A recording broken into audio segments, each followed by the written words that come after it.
Hi, my name is Doug Patt, and this is So You Want to Be an Architect, a 7-part series exploring the architect.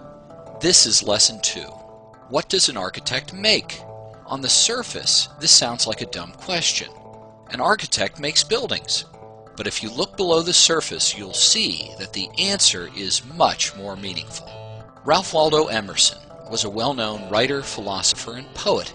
He said of Greek architecture, quote, "It is the flowering of geometry."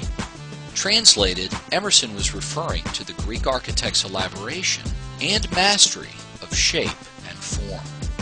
Anne-Louise Germaine de Staël is a little-known Swiss author who lived in Paris and abroad.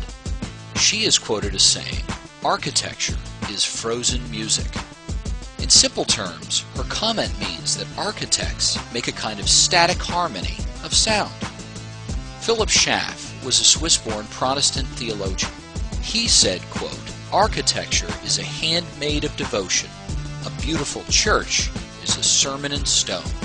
Elaborating a bit on Schaff's comment, we can imply that architecture, like a sermon, is also a kind of message or story.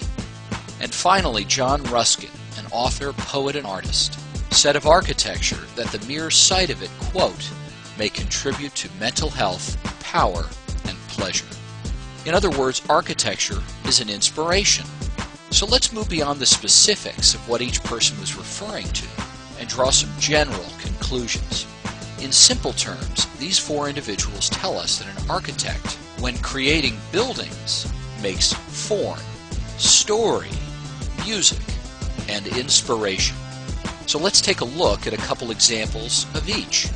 When I think of architecture as shape or form, I think of Frank Gehry, famous for pushing the limits of modern technology while creating monuments to modern engineering and form making. Some examples of this are his museum in Bilbao, the Stata Center, or his Disney concert hall.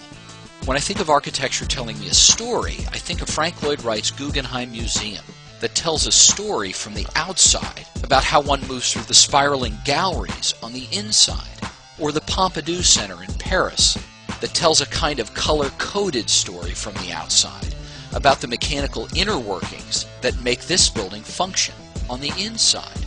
When I think of architecture as beautiful music, I think of the buildings of Eros Saarinen, whose work resembles naturally soaring forms as they strain to hit the high note, or the way Frank Lloyd Wright's falling water harmoniously blends into nature and almost sings with the waterfall it sits above.